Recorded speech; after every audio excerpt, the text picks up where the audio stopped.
দর্শক, এই বিষয়ে আমরা আরও জানব বাংলাদেশ থেকে যুক্ত সাংবাদিক মোস্তফা ফিরোজের কাছ থেকে। মোস্তফা ফিরোজ, আশা করছি আপনি আমাকে শুনতে পাচ্ছেন।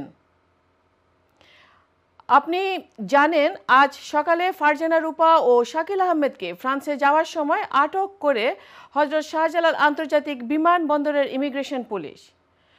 পরে হত্যা মামলায় তাদের আটক দেখানো হয়। এছাড়া শাপলা চত্বরে গণহত্যা মামলায় ১৯ নম্বর আসামি হিসেবে নাম এসেছে ৭১ টিভির সাবেক এমডি মোজাম্মেল হক বাবুর নাম।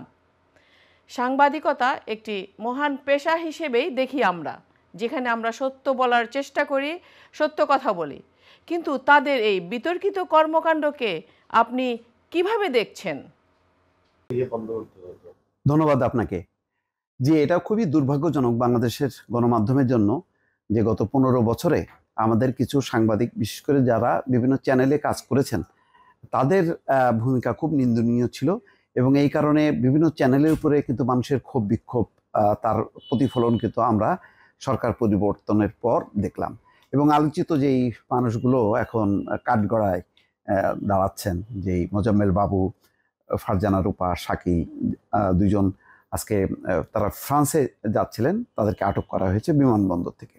তো তাদের ব্যাপারে তাদের ভূমিকা, তাদের প্রধানমন্ত্রীর সামনে প্রশ্নোত্তর পর্ব এবং প্রতিনিয়ত তারা যে টকশোগুলো করতেন, এগুলো আসলে মানুষ খুবই ক্ষুব্ধ হতেন এবং তারা মনে করতেন যে শেখ হাসিনা দুঃশাসন যেভাবে কায়েম করেছিল, সেই দুঃশাসনের তারা সহযোগী এবং সেই ভোট ছাড়া সরকার এবং বিভিন্ন সময় যে শেখ হাসিনার নানা যেই মানুষের নিপীড়ন নির্যাতনের যেই বিভিন্ন কর্মকাণ্ডগুলো, তার পক্ষে সাফাই গাইতেন এই মোজাম্মেল বাবু, ফারজানা রূপা এবং শাকিলের মতন সাংবাদিকরা। এবং এই কারণে দেখছেন যে প্রায় ৫০-৬০ জনের তালিকাও হচ্ছে, সেই তালিকা আবার বড়ও হচ্ছে, কিন্তু সবগুলোতেই কিন্তু এই ফারজানা রূপা, শাকিল, মোজাম্মেল বাবু সহ আরও অনেকে।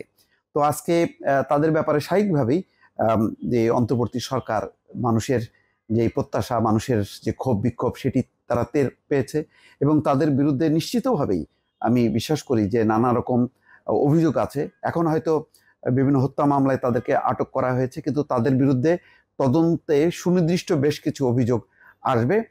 সেগুলির মানে আমি মনে করি যে এই পদক্ষেপ নেওয়াটা দরকার এবং এটা যথাযথ।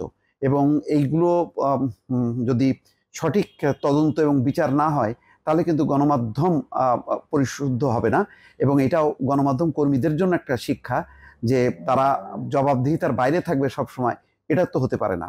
আমাদেরকে যেহেতু মানুষ চেনে, ফলে আমাদেরকে স্বচ্ছ থাকতে হবে, সৎ থাকতে হবে, পেশাদার সাংবাদিক হিসেবে আমাদেরকে কাজ করতে হবে। তার বাইরে যারা যাবে তারা এখন এই ঘটনাগুলো থেকে শিক্ষা নেবে এবং এক ধরনের গণমাধ্যমের যে জবাবদিহিতার জায়গা তৈরি হলে ভবিষ্যতে ভালো ভালো যারা মেধাবী, তারাও এই গণমাধ্যমে ফিরে আসবে। জি।